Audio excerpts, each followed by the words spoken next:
time walking around, driving around the state and the whole Northeast, educating people on it. And once they know the buzzwords and they go into their town hall and start reading the documents, they see it. They make that connection. I have got a great deal of faith in the wisdom of the folks sitting in this audience. Scratch beneath the surface and have some situational awareness of the systems that work around you. Our next speaker, when I met him, he was the Northeast Regional Coordinator for JBS, but he's given himself a bit of a promotion. He is now the Director of Camp Constitution and doing great things for our young people and entire families every year. Everyone, please give a warm welcome to Hal Shurtleff.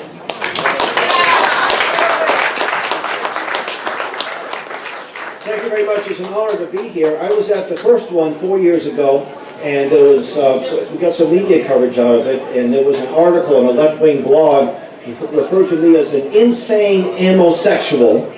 Well, I didn't know what an amosexual was, but I figured, well, I guess I'm not a metrosexual, so I'm an amosexual. Dave and I, as he mentioned, we did a lot of presentations on Agenda 21. We were in the town of Carver. I think it was in the summer of, or the spring of 2012. Within a few days of that presentation, it was very well attended, the town voted itself out of the UN ICLEI, I-C-L-E-I, so International Council of Welcome. And you can still see some of these videos that we did together on YouTube. I did take Kurt's advice, and I brought a friend with me, Dr. Punatula Kishore. Doc, are you around? Is the doc in the house? There he is. I just want to wave to him here, and I'm not going to say too much, but Dr. Kishore is a pioneer in the addiction business. He created the Massachusetts model. By the way, he is not yet a U.S. citizen, but we're going to get him one sooner or later. But he's a pure Americanist. Loves America. He is originally from India. Well, he created the Massachusetts model to treat addiction with non-narcotics. From 1991 to 2011, he had over a quarter million patients. His clinics, he had 52 clinics around Massachusetts, and he was treating people at pennies to the dollar. In 2010, Bain Corporation wanted to buy him out. $60 million. They didn't want his furniture. They didn't want his records. They wanted to destroy the model. Well, he didn't sell. He had no intention of selling because he was put on earth by God to heal people. A year later, Martha Coakley went after him, destroyed his business, and put him in jail. And I'm very pleased to announce that a documentary about his ordeal is about to be released. The same man who directed or co-directed Indoctrination, and it's called Hero in America, or Hero in America, and that you can find it on YouTube. I think it's called thedrugmovie.com is the website. And when it's released, we're going to be doing some showings, and we'd love for you to come by our table and give us your contact information. Help that out. I also, on the Second Amendment, I discussed this a lot at our camp and in my travels throughout the year. The Second Amendment did not give us anything. People say, they get into the minutiae of how the amendment was written. Oh, the comma meant this, or this meant that. We had that God-given right. The Second Amendment simply says to Congress, you can't mess with that right. And we also should be familiar with our state constitution, which predates the U.S. Constitution by about 8 years. And it says in part the first, that not only do you have the right to defend yourself, you have a right to protect your property. And that doesn't mean calling 911 and hiding under the table. So let's be familiar with the state constitution, by the way, which is the oldest constitution in the world. John Adams. John Adams, thank you. Had a big hand in that. You know, and John Adams got back from Holland, where he borrowed money from the Dutch, which is a pretty difficult thing to do. Some of my Dutch friends, they noted for not being a little on the parsimonious side. And he came back, and on his vacation, he writes, he played a key role in getting the Massachusetts Constitution.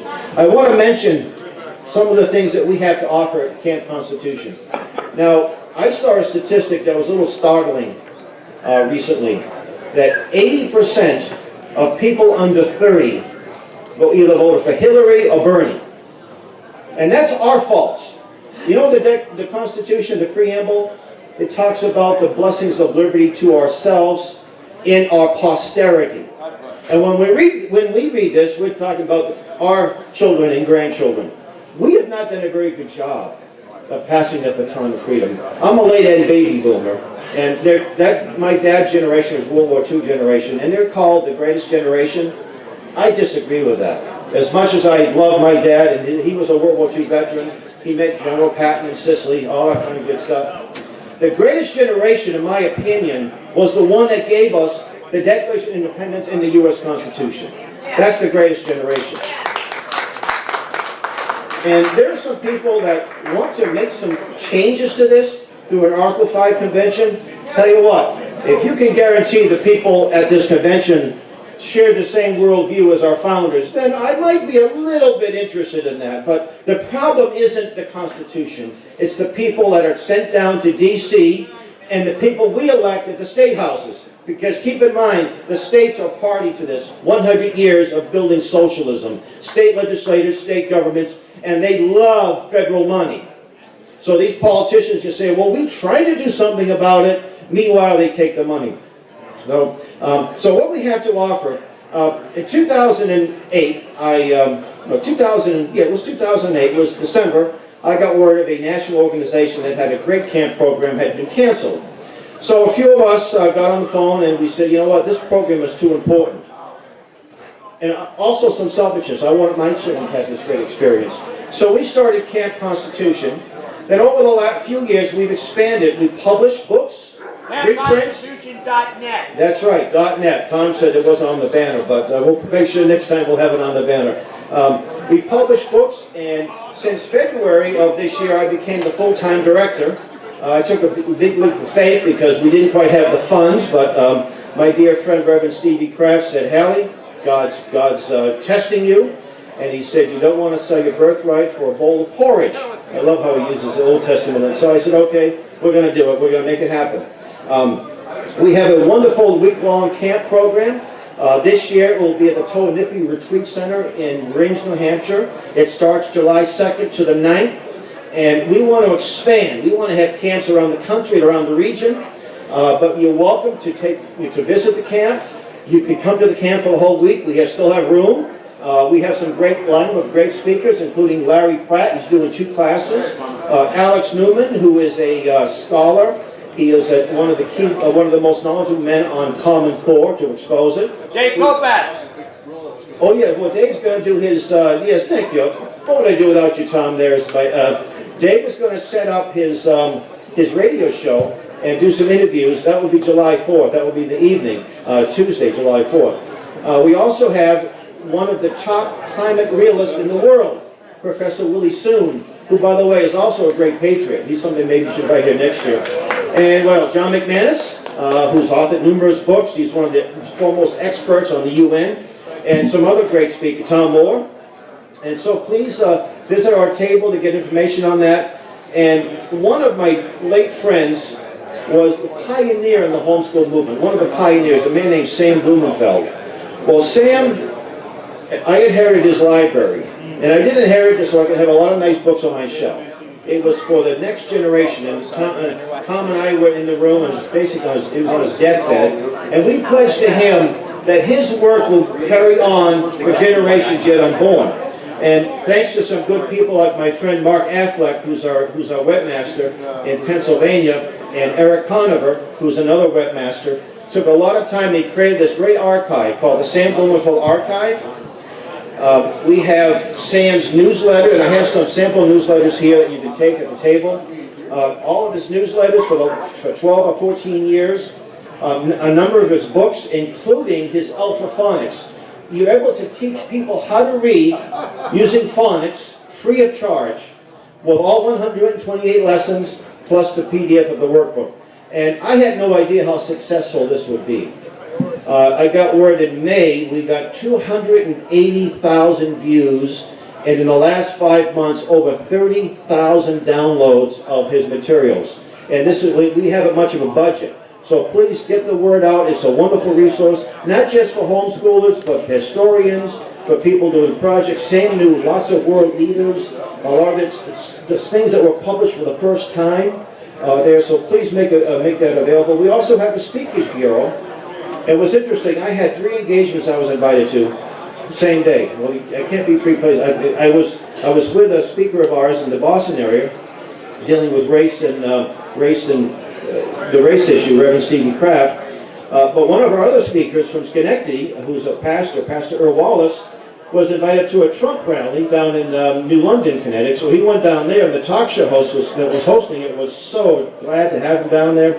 So please, we have about a dozen speakers, and we'd love to have you come to your group. And let's see. No, I can't. You can't. I love to visit old libraries. Yeah, no, I do. Or libraries, Absolutely, I should say, in my travels. See, libraries don't belong to the left or the right. They belong to all of us. And I make an effort to leave materials around, put flyers up there. We have several libraries that actually request our constitutions, including the one in Ringe, New Hampshire, which, by the way, is pretty much run by conservatives. But a few years ago, about 4 years ago, I picked up this book called Formation of the Union Under the Constitution.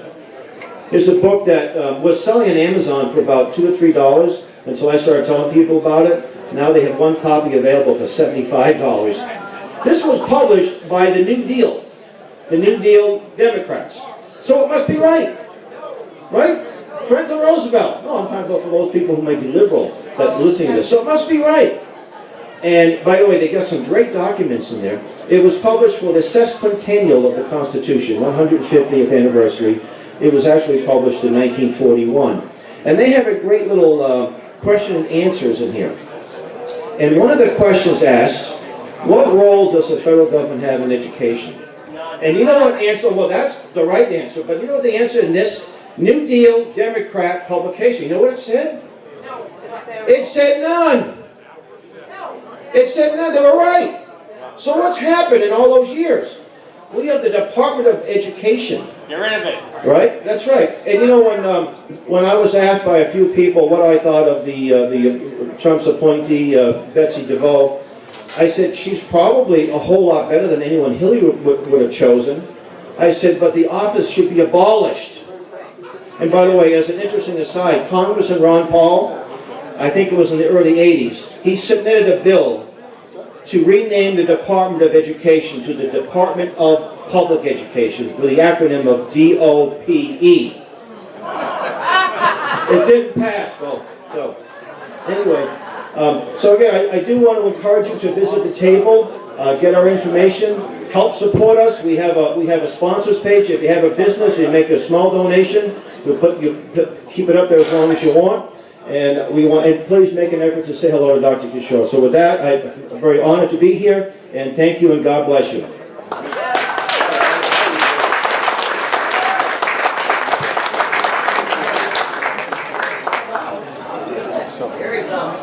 There we go. There we go.